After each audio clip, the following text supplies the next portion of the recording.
Hello there, good evening everyone, and welcome.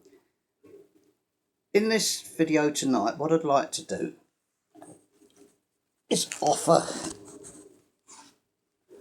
a logical alternative to the standard model of both quantum physics and cosmology. Anyone that's been watching these videos over the last few years must have come to the same conclusion that there's a problem in physics at the moment, and just about every video you watch, whoever's doing it acknowledges that problem. And basically, since the advent of the James Webb Space Telescope, all the existing theories have really gone out the window. Now, it started with me just on about 3 years ago. I was watching a Royal Institution lecture video by Professor Jim Al-Khalili on quantum mechanics, and at the end of that video I come to the conclusion that an awful lot of what was said didn't seem to make sense. But it didn't make sense to me, and because it didn't fit with logic. Now, I say that from the point of view as a successful inventor with patents granted. I've prepared patents and submitted them and got them accepted myself. I've got a background in both electrical and mechanical engineering, and I worked for 11 years in a technical government department as a technical testing engineer troubleshooting. So I'm fairly well set up for trying to solve problems.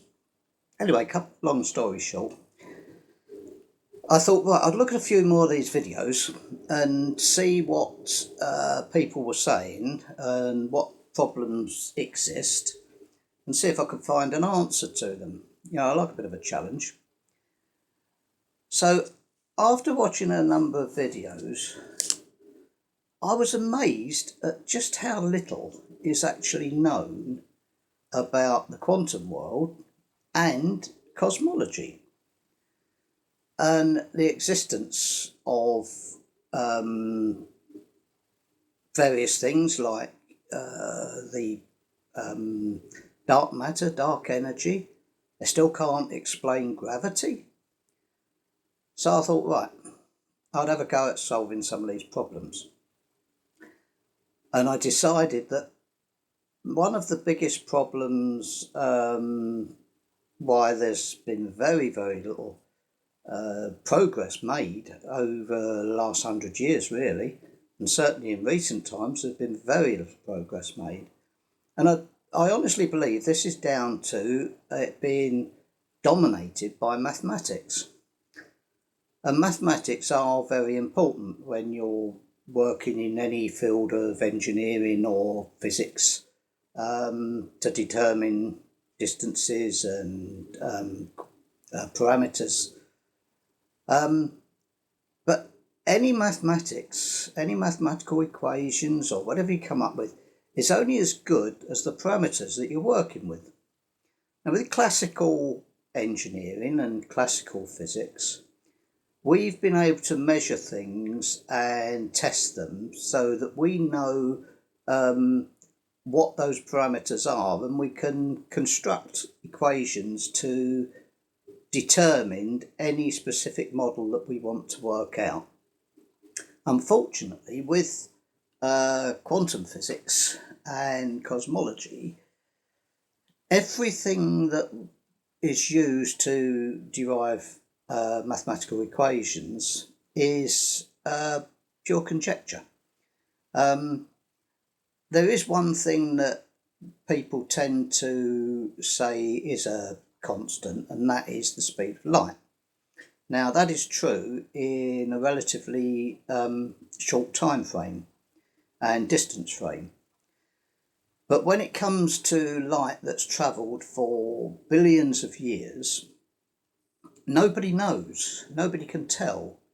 Um, and because of that, you can't rely on that particular parameter in any equations you do, same as all the other things like Hubble constant and things like this, because most of these parameters have been based around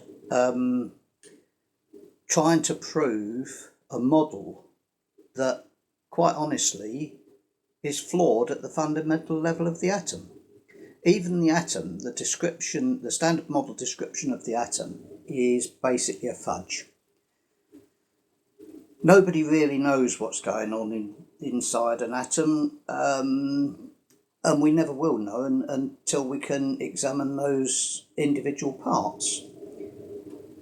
The only way that physicists have determined what they think constitutes the makeup of an atom is by smashing atomic matter together at enormous speeds and pressures, and then seeing what traces come off of the detritus that is ejected from it. Now, anyone with any sense will come to the conclusion, well, that's no way you find out how something's made.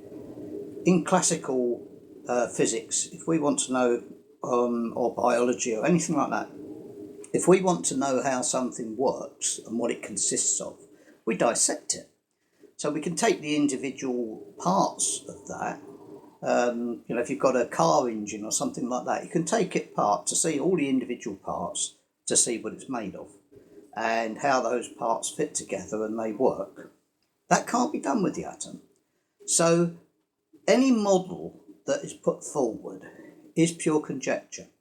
My model is conjecture as well, but my model is based on logic, and it doesn't rely on things that are not really not based on any science. Classic example of the questions asked: why does the electron not combine with the nucleus? Because they're opposite charges and they should attract each other.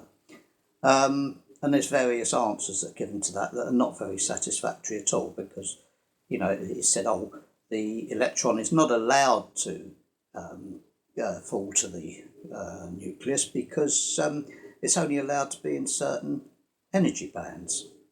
And anyway, I won't go into that in detail because this video is really aimed at trying to introduce a concept, an idea of an alternative to the standard model. And it covers a really large range of subjects, as I say, from the atom right through to cosmology, and it will explain the things that the standard model doesn't explain. In other words, dark matter, dark energy, gravity, and I give a logical explanation of the relationship between the electron, so-called electron, because I don't believe the electron exists as a solid particle, and the nucleus. Anyway, I've constructed an hypothesis, a model that is based solely on logic, because I believe that if a model doesn't work logically in the first instance, chances are it's wrong. So I determined to put my mind to solving this as if I was solving a problem for an invention, something like that. Anyway, I watched a number of videos and I looked at what was being proposed. And then I thought to myself, no, let's think how, if we start right from square one and assume that nothing has been found out or determined about either the atom or cosmology, and look at it logically. And I've come up with this model, and the cornerstone of my model is that everything that exists in the universe consists of just two incredibly small monopole particles, or if you want to call them, monopole magnets, or material that has magnetic attraction or repulsion. And one of them is positive and the other one is negative. The positive particles will only be found in atomic matter, baryonic matter, or what I will describe as antimatter. Everything else that exists in the universe, all the empty space, is filled with negative particles. And because we know that opposite charges attract and like charges repel, because there's such a massive imbalance between the positives and the negatives, the fact that the negative particles fill the whole of the universe, any empty space, any space in the universe is filled with a cloud of these incredibly small particles. And they're all trying to push each other apart in every direction, trying to repel each other. Now, I propose that these negative particles are actually what dark matter is. And the repulsive force that they produce in the universe is dark energy. I also propose that this dark energy is one of the forces of gravity, and I maintain in my hypothesis that there are two forces of gravity, and I explain that fully. Anyway, I tried for some considerable time to publish or tried to submit a scientific paper, this hypothesis as a scientific paper. But unfortunately, because I'm not part of the scientific establishment, academics establishment, or associated with any academic institution, unfortunately, I come up against a brick wall. Even Archive, which is supposed to be for everybody to submit scientific papers to, they insist that I need an endorser for my work before I can submit it. And if anybody's tried to get an endorser who is an outsider, well, you don't stand a snowball's chance in hell. So in the end, I thought, right, I really would like this to be in the public domain and be an alternative challenge to the standard model, which I believe just doesn't work. So I decided in the end I would put it into a book, have it published in a book. And this is the book. So it's called the two monopole particle universe. And obviously it's all logic. There's not a single mathematical equation in it. So it can be easily read by anybody that's got an interest in science and cosmology, and they're looking for alternatives. And I've purposely done it like that so that all the people that feel intimidated by all the mathematics that goes into all these other cosmology and quantum physics books, they get put off by it. And they think, oh no, that's above my head and everything else. But it's not fair, because everybody's got to have the chance to be able to think if they're interested in the subject, and to be able to come up with ideas. So anyway, I've done that as a book, and what I explain in this book, and obviously I can't go into, because it covers a whole range, in a video like this I wouldn't be able to go into all specific details and everything else. So This is really just as an introduction to outline a basic model that I've challenged the standard model with. And like I say, the cornerstone of this hypothesis is that everything that exists is composed of these two particles, either in combination or with the negative particles on their own. I propose that my model is based on a non-expanding universe, because I don't believe it's expanding. I believe that's misconceived. I believe that the cosmic microwave background is misconceived, and also redshift is misconceived. And I explain the reasons why I come to those conclusions. I don't think the universe has got an age. I think it has always existed. It will always exist, and it's infinite. And we can't sort of imagine something that's infinite, but I sort of accept the fact that, as far as I'm aware, as far as we can see, it goes on and on and on in pretty much the same form as what it is now.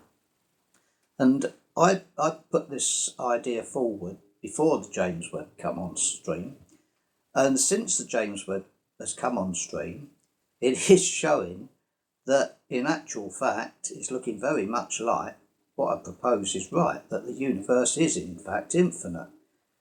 The idea of a Big Bang, and where everything started from nothing, and cosmic inflation, where everything that exists in the universe, all the billions and billions of tons of matter, emerged from a singularity smaller than an atom, and within a billionth of a second it suddenly inflated to fill the whole of the universe. Quite honestly, is Alice in Wonderland physics. It just never happened. It's impossible. It's physically impossible. So we need to find answers to why scientists have come to believe these things, because there wasn't an alternative. And I believe that the answers put forward, that the cosmic microwave background is the afterglow of the Big Bang, and that the universe is expanding because of the redshift of light, they are misconceived. As far as the redshift is concerned, the Swiss chap back in, I don't know what year it was, I can't be bothered to go into all that long, but his name was Fritz Zwicky. He proposed this tired light theory, and I think he was right, and a number of other people have proposed that since.